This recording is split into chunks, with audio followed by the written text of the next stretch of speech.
more than enough. Hello and welcome to the first programme in the second series of Sixth Sense, so called because we've taken from the Anglia area 12 teams of sixth formers. It's in the sixth form that you're expected to show signs of having some sense, like this lot from Leon School in Bletchley.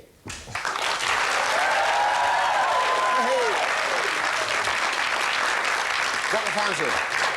You're all sensible, aren't you? Yep. I wish I'd never asked. All right. Each team involved in the series has been asked to seek out a contentious issue in their neighbourhood and with our film crew to report on it for us. The question is, have they done it well? Well, we'll see. Each team is in competition with 11 other teams, so each report will be judged on its balance. We want each side of the issue in question to be clearly presented, and we want the reports to be entertaining. In one moment, we'll see the first of this week's two reports, the one from Leon School. Then a representative from each side of the argument will have the chance to take issue with anything they find unfair or untrue. Don't worry, Leon, they'll have a chance to reply afterwards.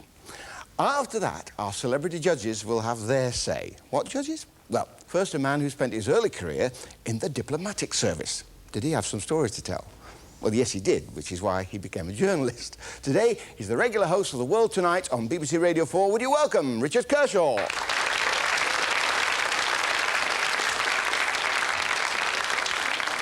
Richard, you are the host of Nationwide on BBC Television, and these days you interview top politicians and are always dealing with contentious issues of the day. So how do you view these reports, both in the first series and in this series? I think last year, and from having seen them all this year, they've done remarkably well. People do understand the principle of reporting in a balanced way. They're not, most of them are not just tracks giving a lecture. And by the way, the other thing, the entertainment side, I think people have realised that entertainment isn't just jokes. It isn't just having funny jokes. A lot of subjects you can't joke about, deprivation or homelessness, that sort of thing.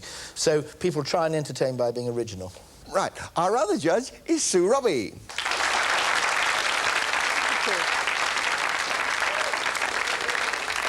Now, Sue, in recent years, has been involved in making reports similar to the ones that we're seeing on the programme, but hers are about consumer affairs. And even more recently, the ITV Association asked Sue to set up a whole range of training programmes for new presenters. Sue, how do you find the films, both in the first series and in this one?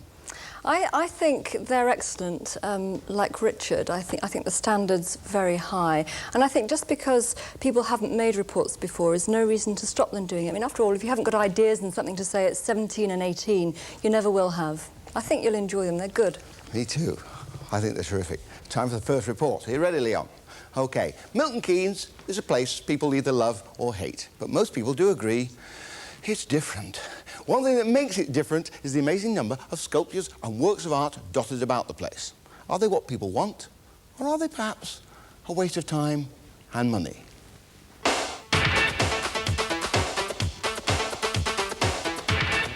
first I've noticed they've started that city in North Bucks they're going to call Milton Keynes. I'm not saying it's dull, but even the cows are concrete with astroturf for grass. They built the city undercover shopping precinct in Europe, so even the shops don't want to own up to being there. And finally, the locals say it will disturb the peacefulness of the countryside. Milton Keynes, home of great architecture, some of the best entertainment facilities, over 200,000 people, and the concrete cows. When most people mention Milton Keynes, the subject of the concrete cows comes into the conversation. However, these are just one of the many pieces of community art that can be found throughout the city.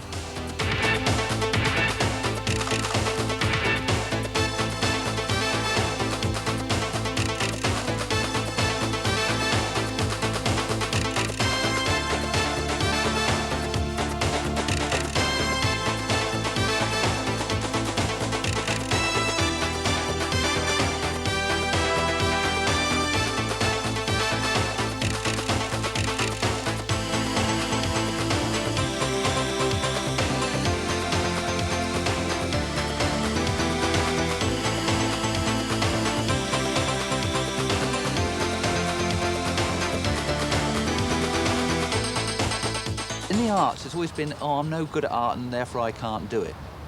And I believe in a kind of an arts for all thing, because I think that in working in the arts, there's a great enjoyment out of doing things which are creative. You get a great sense of achievement out of it. And I think that it can do a lot to break down barriers between old and new. It's also important, I think, for people coming to a place to feel that they can kind of put roots down. And working together on a community arts project, I mean, if it's, for example, making a dinosaur, I mean, there is something which is left behind afterwards that they can always look to and say, yeah, we made that together. This dinosaur was built by some students from Leon School and with the help of local community artist Bill Billings. Where did you get all the materials from? We got the bricks from the London Brickworks, which was closing down, and we went to junk markets and places like that and just found bits and bobs. I understand there's been a time capsule buried underneath the dinosaur. What's the importance of this? Well, we put all different things like newspapers, letters, stamps and things like that from the day. And then when the dinosaur eventually does fall down, people in the future will find out how we live now. Why was the dinosaur put so near to the railway? Because when people come along on the train, they can see the dinosaur and it's like a big landmark to Leon School. So does it help the school's reputation then? Yeah, I'm proud of it and quite a lot of other people are proud of it too. Do you think professional artists should be brought in instead of the community artists, which involve children? Well, my answer to that, and this is probably going to go down like a lead balloon, certainly not. Art should be done by local people in Milton Keynes. If bigger companies wish to bring in professional artists to do sculptures, etc., for their companies, fine, that is great by us. But certainly as a borough council, we would be looking at the local art. Community art to us is something that's done within the community, and it's got to be showed in Milton Keynes. After all, we are portraying ourselves as the city of the future, and if we're going to have any future, we've got to start from a baseline in Milton Keynes itself. What is the justification of spending money on the arts instead of the homelessness problem in Milton Keynes? We've still got to promote the arts within Milton Keynes, and you cannot just transfer budgets from art to homelessness. It's two different budgets totally. And how can you justify the amount of money that's spent on community art? There isn't any money spent on community arts. That's the problem. If you looked at the budget of just this borough council, and I think this borough council is particularly good on the money it spends on community arts, if you looked at the money it's spent on any borough council, not just Milton Keynes but anywhere else, and you compared it with the money that is spent on sports, on golf courses, on leisure centres, on lakes, on sailing, whatever it might be, and you compare that with the money spent on arts, you are looking at an incredible disproportionate amount. Very, very little money is spent on the arts, and particularly on the arts which brings people together. Kirsty, can this really be called art? I mean, what is the point of it? Yes, Howard, but whether you like it or not, art like this is usually shut away in galleries. If you put it in an area where everybody can see it, it raises the public awareness of art. And so, both sides of the argument, for and against community art. What's your opinion on it? I think they're really good, especially the ones outside the library, and these out here, I think they're really smashing. It's nice to have it. Particularly like the one at outside the library. We've only just arrived. Very imaginative. I think the cow's probably the worst thing ever happened to Milton Keynes. What do you think about the art in Milton Keynes? Rubbish. And why is that? Don't understand none of it. Youngsters don't understand none of it. Why do you think that is? Because it don't say nothing, does it? I mean, concrete cows and that dinosaur up never feels nothing. It's just like a play school picture, isn't it? Community art. Love it or hate it, it's here to stay. In a recent nationwide survey, 67% of you love it. Well done. Excellent. I love it. It's amazing variety, wasn't it? What was that last building? It was the Peace Pagoda. Right. It's a terrific thing, especially with the sun going down. What about the concrete cows? Now, come on, Graham. Has Milton Keynes really shot itself in the foot with those? No, I don't think so. And as a new city, it needed something to be sort of give it some character, and the cows give it some character, and people know it for that now. If for nothing else. Yeah. Yes, all right. Let's talk to our protagonists. Now, Simon Jones, you were the first community artist in the country. So how has Milton Keynes done for community art? I think it's done extraordinarily well, actually. A lot of effort's been put into art in Milton Keynes over the years. It obviously needed it, As the guy over there just said, it's a new city, it needed character. Because there's nothing established there, so you've got to fill the spaces with something. Roger Kitchen, but is it community art? I mean, a black horse outside a certain bank, do you call that community art? Well, yeah, that art? would be my main criticism. I thought the film was fantastic. I thought the way it was put together was great. But my criticism would be that there was a mistake there between what is community arts, which is arts done by people in groups, and public art. Now, most of what we saw there was public art, art actually done by professional sculptors or artists, but also there has to be the opportunity for people to actually get involved in making their own art, like the dinosaur. OK. Well, I know our team really got involved with the film. Do you think it was a fair and balanced film? I think it was a very fair appraisal of art in Milton Keynes in general, and the most important relevant issues, I think, were raised very well. So, Richard and Sue, can I ask you, was this a masterpiece as a film, or was it of dubious artistic merit? Well, I enjoyed this film. I thought it had a really lively introduction, you know, and it drew us in, and that's very important because a film or a video must capture the audience at the beginning. The music helped. It was very pacey and energetic, and I think, in fact, the whole film had pace and drive. I liked the moving camera work at the beginning. We could just sit and enjoy the examples of the various types of art at Milton Keynes, and that's also very important. TV is a visual medium. The visual element is vital. And finally, I give the team credit for choosing such a good interviewee, and I said this before I knew Roger Kitchen was coming along. I thought Roger was very natural, very enthusiastic, and they must have credit for that. A good interviewee can make a film. I liked it. Right. Richard, what do you think? A genuine piece of art? I thoroughly enjoyed it, but I must echo what Roger Kitchen said, that there was a slight confusion as what was meant by community art. The words, I counted it, sitting here with Sue, I think it was used 12 times, and it was never really defined. And one question was actually put about should we have professional artists or community artists, and then most of the examples we saw were not community art. They were, as we say, public art and financed by banks or whoever. And a temple is a temple. It's difficult to call it an artwork. So I was a little disturbed by that. But the other thing which I thought they did very well was they used the vox pops, that's talking to ordinary members of the public, very, very clearly. They're not evidence if you talk to somebody. You can select your own people. But they followed it up with a survey, a quantification, and said, well, that's what ordinary people think, but we can tell you how it adds up. And that was a legitimate use and therefore very effective. Right. So you liked it generally? OK. So our judges have given pretty good marks for artistic impression. But there's another film to come, and who knows, they might judge that the true masterpiece. We'll find out straight after the break.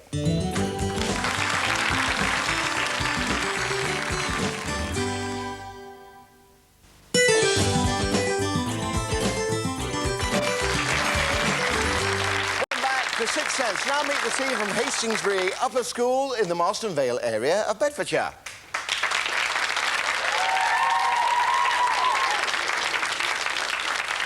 Right, so what's Marston Vale like then? Well, it's not a particularly attractive place. It's used mainly for heavy industry and farming. Right, so it's not another Lake District or a Norfolk Broads. It's not pretty, but the government has designated it as one of 12 areas that will be turned into new community forests. The question is, are the chances of the new wood good, or will it get the chop before the idea has time to bear fruit?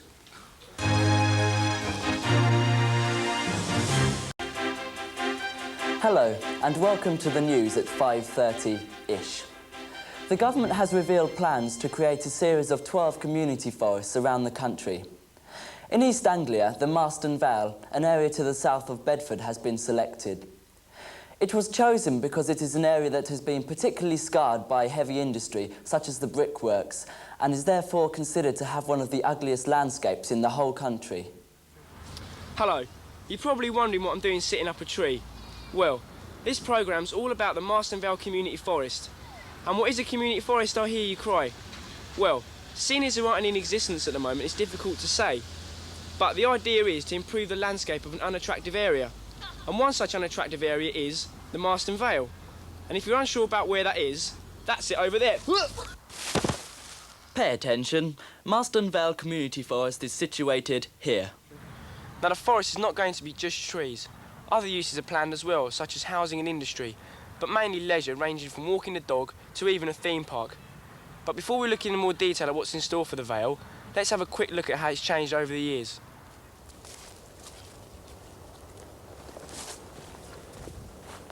And now, here we are in the Stone Age, where it's all trees.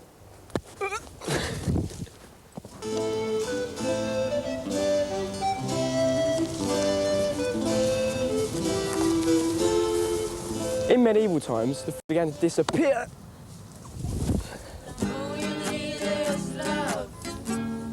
We're in the 60s now, and several industries have cropped up in the Vale.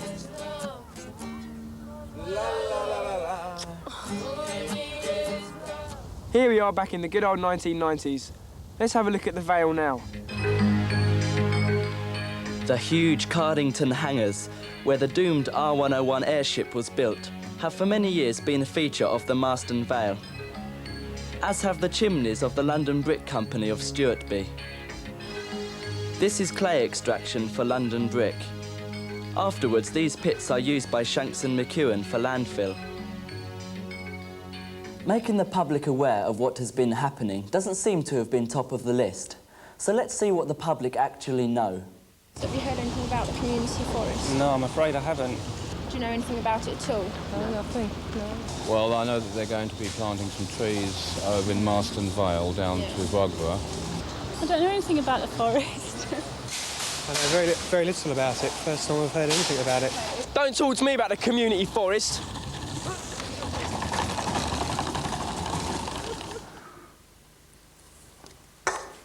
The infamous John Bunyan based part of his book, The Pilgrim's Progress, upon the Marston Vale.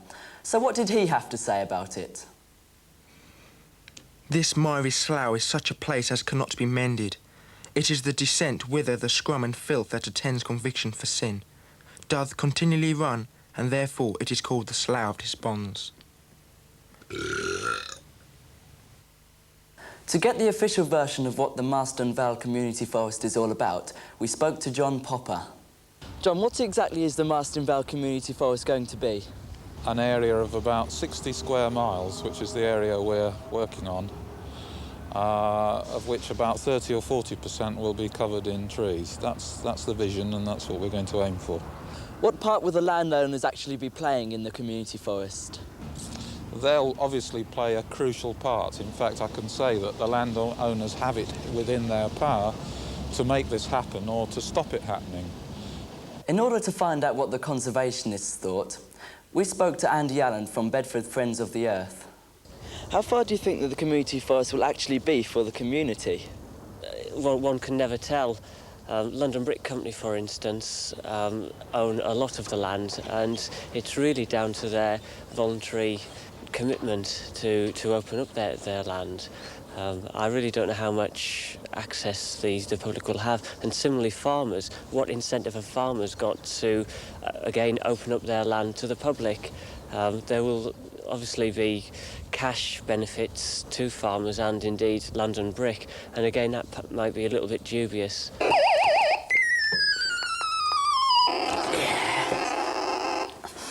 London Brick are a major landowner in the Marston Vale and have plans to extract clay from there for the next 10 years. The community forest will no doubt interfere with their plans, so we sent our reporter along to Stuartby to talk to them. Well, Stuart, after arranging to talk to us about a month ago, 2 days ago we received a letter from London Brick saying that due to other commitments they would be unable to talk to us today. It seems strange that a company this size could not provide one person to talk to us for about 10 minutes. Yes, and it seems that London Brick aren't the only people that are not too keen to talk on the subject. Shanks and McEwen, another major landowner in the Vale, didn't answer any of our letters and refused to comment on the phone. So to conclude, on the surface, everybody seems to think that the Marston Vale Community Forest is a good idea. But its success will depend on the cooperation of the major landowners in the area, whose opinions we don't know. But whatever happens, it will be many years before the Marston Vale becomes a forest. At this rate, some of us won't be around to find out. I quit. Well, it's I quit from Enzo, and goodbye from me.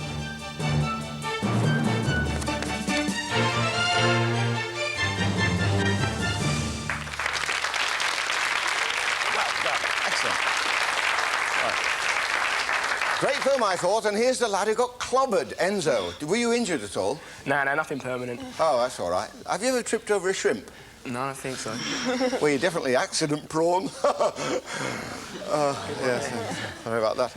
I keep getting these rushes of blood. Hazel, how often did you approach the London Brick Company to get a response? Well, we wrote to them, we phoned them and we faxed them, but even when they did respond, they wouldn't cooperate with us. So, what are they hiding, we wonder? Somebody who did respond is one of our protagonists. Tony Owen, you're a local farmer. Yeah. Now, how would the community forest affect you? Well, I'm in the area, but at the moment, there's no incentive for me, really, to go in. There's plenty of land, I feel, in the area that could be planted even before this land. I mean derelict land? Or, yes, derelict land. So, Andy Allen, Friends of the Earth, the Bedford Friends of the Earth, is it going to happen, this forest, do you think? Oh, it's a bit difficult to tell, really. Certainly the people planning the Forestry Commission, the Countryside Commission, the local authority are very keen to see it happen. But as you've heard from Tony, a lot of the landowners haven't really got the incentives to actually go forward and plant trees and give their land to the community. So let's talk to the team for a moment. If the government has set these forests up, shouldn't they create legislation to force people? Well, that would be good, but whether it'll happen, we don't know. So, are you hopeful at all? Hopefully, yeah. All right. What do our judges think of this report? I thought it was very good. Richard, how do you think they dealt with the report? I thoroughly enjoyed it. I really did. I enjoyed the comedy. Enzo, you did it very well. You don't have to go that fast always. You rabbited quite fast sometimes, so I just kept up with you, but it was very funny, and there was lots of spirit and enjoyment in the whole thing. And I liked the Monty Python touch. I mean, it was rude, but I liked it. I don't know who thought that one up. So I do say well done, and well done for keeping it the subject, and I did follow it along and enjoyed it. Yeah. Sue, what do you think? I think that setting it in the newsroom with the opportunity for filmed location reports was a very useful device for getting the information across, which they did very clearly, and it's one which a number of the schools have used. I thought Stuart was very good as a newscaster. He handled it well. And I must say, Stuart, I think I'm very impressed by the length of your speeches. If you didn't use autocue, that was quite something, because you had a lot to remember. Enzo, too, had the tricky task, really, of combining straight and comic presenting and managed very well. I mean, in the serious parts, you were convincing, so that was well done. There were some very nice comic touches, and our audience appreciated those. Occasionally, I felt that the humour became a little heavy-handed and slowed it down a little bit, but apart from that, I enjoyed it. It's always difficult to judge, isn't it, the humour? So we've seen two, I think, cracking films today. Which is the winner? Terribly, terribly difficult for us to choose. We found them both very entertaining in quite different ways, but because they produced a tighter, leaner film with more pace, then the award goes to Leon.